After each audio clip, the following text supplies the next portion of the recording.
Hello guys, welcome to learn mathematics के इस channel में आप सभी का स्वागत है। अगर आपने अभी तक चैनल को सब्सक्राइब नहीं किया है तो सब्सक्राइब जरूर करें and press the bell icon so that you can get all the updates at the time. So here we are start class 11th mathematics का सेकंड चैप्टर स्टार्ट करते हैं, रिलेशन एंड फंक्शंस। ठीक है, relation and functions आपने पहला chapter sets पढ़ा हुआ है। सेट्स से रिलेटेड ही आपका आगे का जो एक्सपेंशन है वो रिलेशन एंड फंक्शंस है। ये चैप्टर आपकी 12th क्लास में फर्स्ट चैप्टर है और वहाँ पर बहुत ही इंपॉर्टेंट है। ठीक है, तो यहीं से इसको बहुत अच्छे से समझ लो। Cartesian product, functions, all these things अगर आपको ये समझ में आ जाती हैं, डोमेन, रेंज, ये आपके 12th क्लास में बहुत ज़्यादा काम आने वाली हैं बोर्ड एग्जाम्स के लिए प्रिपरेशन करने में। और domain and range of the function आपकी ट्रिग्नोमेट्री में काम आने वाली हैं, बहुत से बाकी चीज़ों में भी काम आने वाली हैं। ठीक है, तो रिलेशन एंड फंक्शंस को स्टार्ट करते हैं। सबसे पहले तो रिलेशन फंक्शंस के बारे में बाद में बात करेंगे, पहले स्टार्टिंग से बात करते हैं। हमने सेट्स के बारे में डिस्कशन किया। सेट्स क्या होते हैं? एलिमेंट्स, बहुत सारे एलिमेंट्स का एक कलेक्शन होता है जो कि एक वेल डिफाइंड कलेक्शन होता है। इसके बीच में कुछ एलिमेंट्स होते हैं तो हमने उसको सेट्स बोल दिया। ठीक है, देखो सेट्स के जो एलिमेंट होते हैं, अगर if I write A B in a set and if I write B A in a set, these both sets are equal. ठीक है, इनका जो एलिमेंट होता है वो आगे पीछे हो सकता है, that means they are not ordered pair. ठीक है, उनका फिक्स प्लेस नहीं है कहीं पर decide, so they are equal to each other. But अभी हम जो फर्स्ट टॉपिक आपका पढ़ेंगे रिलेशन एंड फंक्शन में, वो है आपका ऑर्डर्ड पेयर्स। ठीक है, ऑर्डर्ड पेयर्स की हम बात करते हैं तो ऑर्डर्ड पेयर क्या होते हैं? Ordered pair means their numbering are same. ठीक है, तो ऑर्डर्ड पेयर के लिए हम बोल सकते हैं फॉर एनी ऑर्डर्ड पेयर। ठीक है, किसी भी ऑर्डर्ड पेयर के लिए ये सेट्स का नोटिफिकेशन है। Ordered pair A comma B does not equal to B comma A. ठीक है, कोई भी ordered pair A comma B और बी कॉमा ए आपका कभी भी इक्वल नहीं होगा, because they are not ordered pair. Ordered का मतलब क्या होता है? एग्जैक्टली सेम मैनर में, उनका जो दोनों की दोनों चीज़ें हैं वो सेम मैनर में होनी चाहिए। ठीक है, उनका प्लेस भी सेम होना चाहिए और नंबर भी सेम होना चाहिए, जबकि सेट्स में ऐसा नहीं होता था। उनका वहाँ पर प्लेस से कोई फर्क नहीं पड़ता है, आपके पास एग्जैक्ट नंबर ऑफ वैल्यूज होनी चाहिए और सारी वैल्यूज सेम होनी चाहिए, तो तब हम उनको इक्वल बोल देते थे। But now ordered pairs. ठीक है, तो ये आपकी इक्वलिटी ऑफ ऑर्डर्ड पेयर है। ऑर्डर्ड पेयर की इक्वलिटी में कभी भी ए बी एंड बी ए आपके इक्वल नहीं होते हैं। ठीक है, तो नेक्स्ट थिंग है आपकी वो है कार्टेशियन प्रोडक्ट। देखो ये बहुत इंपॉर्टेंट है आपका कार्टेशियन प्रोडक्ट। ठीक है, कार्टेशियन प्रोडक्ट की अगर हम बात करते हैं तो कार्टेशियन प्रोडक्ट में क्या होता है? कार्टेशियन प्रोडक्ट जो होता है आपका वो है प्रोडक्ट ऑफ टू सेट्स। ठीक है, for example you have A and B two sets, आपके पास ए और बी टू सेट्स हैं। तो अगर मुझे ए और बी सेट को मल्टीप्लाई करके एक और सेट बनाना है जो कि क्या है? ए इंटू बी है, तो वो क्या कहलाएगा? Cartesian product. इस प्रोडक्ट को हम क्या बोलते हैं? कार्टेशियन प्रोडक्ट बोलते हैं। ठीक है, अब देखो कार्टेशियन प्रोडक्ट होता क्या है। फॉर एग्जाम्पल ए एक सेट है मेरे पास, एलिमेंट आर 1 and 2। ठीक है, B is another set, the element are A B and C. Now what is the Cartesian product between them? देखिए कार्टेशियन प्रोडक्ट जो होता है ए क्रॉस बी। ठीक है, इसको अगर हम डिफाइन करेंगे तो कैसे करेंगे? Cartesian product is also a set. ठीक है, सेट है, इसके अंदर क्या होते हैं? ऑर्डर्ड पेयर्स होते हैं। इसके अंदर क्या होते हैं? ऑर्डर्ड पेयर्स होते हैं। ठीक है, तो देखिए फर्स्ट एलिमेंट इन सारे एलिमेंट से पहले मल्टीप्लाई होगा, तो फर्स्ट एलिमेंट का ऑर्डर्ड पेयर क्या आएगा? 1 comma A, then 1 comma B, then 1 comma C. Ordered pair आते हैं सेट के अंदर। ठीक है, देन 2 से मल्टीप्लाई होगा, 2 comma A, 2 comma B, 2 comma C. So this is your Cartesian product. तो इसे हम क्या बोलेंगे? दो सेट्स का प्रोडक्ट। ठीक है, कोई भी दो सेट आपके पास है, वो फाइनाइट हो सकते हैं, इनफाइनाइट भी हो सकते हैं। तो कार्टेशियन प्रोडक्ट की जब भी हम बात करते हैं तो दैट मीन्स क्या होता है? दो कोई भी सेट्स आपके पास है, उन दोनों को आप क्या कर रहे हो? मल्टीप्लाई कर रहे हो, तो वो जो नेक्स्ट सेट बनेगा उसको हम क्या बोलते हैं? कार्टेशियन प्रोडक्ट बोलते हैं। ठीक है, तो कार्टेशियन प्रोडक्ट में सारे एलिमेंट आएंगे, जितने भी एलिमेंट आपके मल्टीप्लाई करके, फर्स्ट एलिमेंट हर एक एलिमेंट के साथ मल्टीप्लाई होगा, सेकंड का भी हर एक एलिमेंट सेकंड के साथ मल्टीप्लाई होगा। लेकिन देखो ए क्रॉस बी और बी क्रॉस ए में डिफरेंस है। If I write B cross A, ठीक है, अगर मैं बी क्रॉस ए लिखती हूँ तो फर्स्ट ए कॉमा 1, यानी कि पहले ए का सबसे मल्टीप्लाई, ए कॉमा 2। ठीक है, B comma 1, B comma 2, C comma 1, C comma 2। देखो ये सारे के सारे क्या है? ऑर्डर्ड पेयर्स हैं। जितने भी कार्टेशियन प्रोडक्ट के अंदर जो एलिमेंट आपके आ रहे हैं, these are the ordered pairs, वो ऑर्डर्ड पेयर्स हैं. So 1, A and A, 1 is not equal. ठीक है, इक्वल नहीं है. तो कार्टेशियन प्रोडक्ट के लिए कभी भी कॉम्यूटेटिव लॉ जो आपका है A cross B does not equal to B cross A. Cartesian product के लिए ये कभी भी ट्रू नहीं होता है. तो ये दोनों क्या होते हैं, हमेशा अनइक्वल होते हैं. ठीक है, क्योंकि दोनों सेट्स क्या हैं, अलग अलग नंबर के हैं, तो ये क्या होंगे, अनइक्वल होंगे. A cross B does not equal to B cross A. ठीक है, अगर आपके पास कार्टेशियन प्रोडक्ट के लिए फॉर एग्जाम्पल देखो, number of element in A, n of A, इसका मतलब क्या होता है, number of element in A is equal to 2. Number of element A में कितने हैं, 2 हैं. And number of element in B is equal to 3. तो क्या होंगे, अब देखो number of element in A cross B, जो number of element in A cross B होंगे वो क्या होंगे, इन दोनों का मल्टीप्लाई करके 2 × 3 दैट इज इक्वल टू 6. ठीक है, तो दैट मीन्स फॉर्मूला हमारे पास क्या बन जाएगा, ये जो है देखो, इफ अगर हमारे पास एक सेट का एन ए, पहले सेट में पी एलिमेंट है और सेकंड सेट में कितने एलिमेंट हैं, क्यू एलिमेंट है.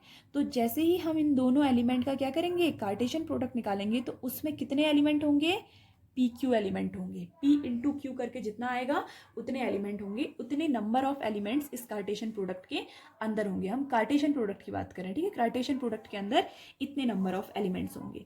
ठीक है, now this is first rule, ये आपका फर्स्ट है, नोट कर लीजिए. सेकंड ये है. ठीक है, थर्ड आपका जो नोट करने वाला पॉइंट है, ये नोट्स हैं आपके, इनको नोट कर लीजिएगा. तो third point is that if either of them, अगर n A is equal to infinite और n B is equal to infinite, अगर इन दोनों में से कोई भी सेट, कोई भी एक सेट भी इनफाइनाइट होता है, then n A cross B जो इनका कार्टेशियन प्रोडक्ट आएगा that will also come infinite number. ठीक है, अगर इन दोनों में से कोई भी एक भी इनफाइनाइट, दोनों इनफाइनाइट होंगे तब तो इनफाइनाइट होगा ही होगा, लेकिन अगर इन दोनों में से कोई एक भी अगर इनफाइनाइट होता है तो आपका ए क्रॉस बी भी क्या हो जाएगा, इनफाइनाइट हो जाएगा. दैट मीन्स इसमें इनफाइनाइट नंबर ऑफ एलिमेंट्स होंगे. ठीक है, तो this is your Cartesian product, ये आपकी कार्टेशियन प्रोडक्ट की बात है. Now we will talk about relation. ठीक है, कार्टेशियन प्रोडक्ट के बाद जो नेक्स्ट आपका आता है वो होता है रिलेशन. ठीक है, जो रिलेशन होता है, जिस देखो जैसे हमने सेट्स पढ़ा था उसके सबसेट्स पढ़े थे, क्या होता है, सेट्स के एलिमेंट जिसमें होते हैं, जैसे ए एंड बी है, तो ए अगर सिर्फ हमारे पास एक ही एलिमेंट ए होता तो ये इसका सबसेट हो जाता है ना, या फिर एक ही एलिमेंट बी होता तो भी इसका सबसेट हो जाता. तो वैसे ही आपका कार्टेशियन प्रोडक्ट का जो सबसेट होता है उसको हम रिलेशन बोलते हैं. Okay, see now the subset of Cartesian product is called relation. ठीक है, रिलेशन में हम सारे कार्टेशियन प्रोडक्ट के एलिमेंट नहीं लेते हैं, इसमें हम कुछ ही एलिमेंट लेते हैं. देखो इसको हम आर से रिप्रेजेंट करते हैं और इसकी जो डेफिनेशन होती है ये होती है A comma B. That means A comma B type के एलिमेंट होंगे जिसमें से ए वाला जो एलिमेंट है वो ए सेट को बिलोंग करेगा and B belongs to B set.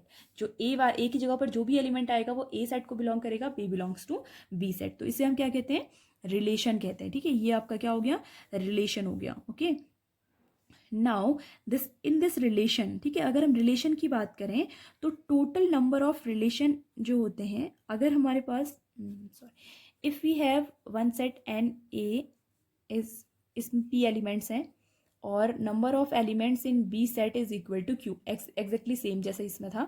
ठीक है, तो ये तो क्या था, नंबर ऑफ कार्टेशियन प्रोडक्ट, यानी कितने कितने आएंगे, 1 2 3 4 जो ये एलिमेंट्स आ रहे हैं, कितने एलिमेंट्स, कितने ऑर्डर पेयर्स हमारे पास आएंगे, वो तो पी क्यू था. अभी हमारे पास कितने नंबर ऑफ रिलेशन आएंगे. ठीक है, टोटल नंबर ऑफ रिलेशन की हम बात कर रहे हैं, टोटल नंबर ऑफ रिलेशन. ठीक है, तो टोटल नंबर ऑफ रिलेशन हमारे पास कितने आएंगे, 2 to the power P Q, 2 to the power में पी क्यू को मल्टीप्लाई करके उसकी पावर में आ जाएगा. इतने नंबर ऑफ रिलेशंस हमारे पास क्या होंगे, पॉसिबल होंगे फॉर दिस कार्टेशियन प्रोडक्ट के लिए. ओके, नाउ फॉर एग्जाम्पल अगर हम एक रिलेशन लेते हैं, for example I have taken one relation, इसमें कुछ एलिमेंट्स ले लेते हैं, 1,3 1,4 देन 2,1 2,2 2,3 2,4, ये हमने एक रिलेशन ले लिया.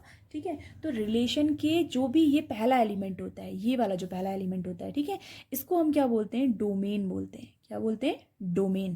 दैट मीन्स देखो अगर आपको आता है कि डोमेन ऑफ आर बताइए, डोमेन ऑफ आर, तो देखो पहला एलिमेंट, हर एक पहला एलिमेंट क्या होगा, 1, लेकिन रिपीट नहीं करना है. Okay, 1 and 2, this is the domain of R. ठीक है, ये क्या हो गई, आर की डोमेन हो गई.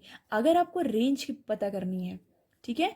तो सेकंड एलिमेंट, जो ये सेकंड एलिमेंट होता है, इट इज कॉल्ड रेंज। इसको हम बोलते हैं रेंज बोलते हैं, ठीक है। ये इमेज होता है। तो रेंज कितनी है हमारे पास, देखो 2 3 एंड 4, फिर अगेन 2 3 4 रिपीट हो रहा है, तो 2 एंड 3 एंड 4, ये क्या हो गई, रेंज हो गई, और ये क्या हो गया, डोमेन हो गया, ठीक है। और इसको आप शो कैसे करते हैं, देखो रिलेशन में ऐसे, आपके पास फर्स्ट सेट जो है ये क्या है, डोमेन है, और ये है आपकी रेंज, ठीक है। ये आप 12th क्लास में ज़्यादा अच्छे से सीखोगे, थोड़ा सा बता देती हूँ। डोमेन में आपके एलिमेंट 1 एंड 2, देखो यहाँ पर 2 3 एंड 4, ठीक है। तो 1 की इमेज 2, ठीक है, 1 की इमेज 3, 1 की इमेज 4, ऐसी 2 की इमेज 2, 2 की इमेज 3 भी, 2 की इमेज 4 भी। तो ये क्या बनेगा, इसका एक डायग्राम बन जाएगा, ठीक है।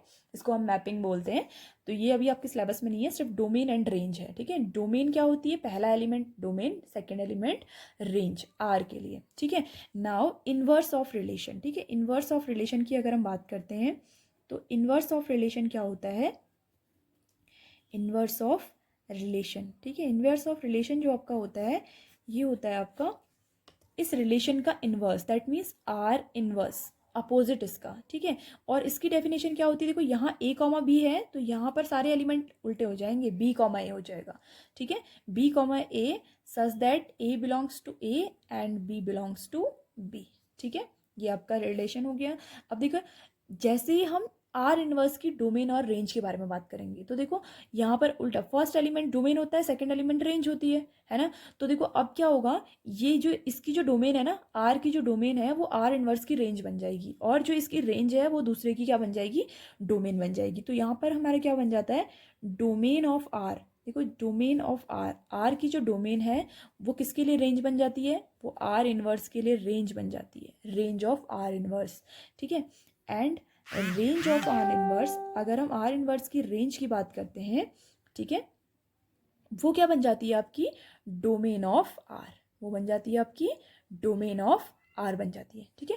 Domain of R, sorry, range of R, domain of R inverse, ठीक है। डोमेन जो है वो रेंज बन जाएगी आर इनवर्स की, जो रेंज होगी वो डोमेन बन जाएगी आर इनवर्स की। तो ये इनके बीच में क्या होता है, रिवर्स रिलेशनशिप होता है, ठीक है। नेक्स्ट वीडियो लेक्चर में हम फंक्शंस के बारे में डिस्कस करेंगे, बहुत ही इंपॉर्टेंट है, बहुत सारे टाइप्स के फंक्शंस हैं, उनके ग्राफ के बारे में भी थोड़ा बहुत डिस्कस करेंगे, क्या उनकी डोमेन होती है, रेंज होती है, ये सब आपके बाद में कॉम्पिटिटिव एग्जाम में भी बहुत ज़्यादा काम आते हैं, क्योंकि ये सारे के सारे क्वेश्चंस आपके कॉम्पिटिटिव एग्जाम में बहुत ही इंपॉर्टेंट रोल वहाँ पर है इनका, ठीक है। तो नेक्स्ट वीडियो लेक्चर में वो डिस्कस करेंगे। If you like the channel, please subscribe it, okay, and do comment on the comment section, because comments are very helpful for us, we know how we are teaching and what you want from us.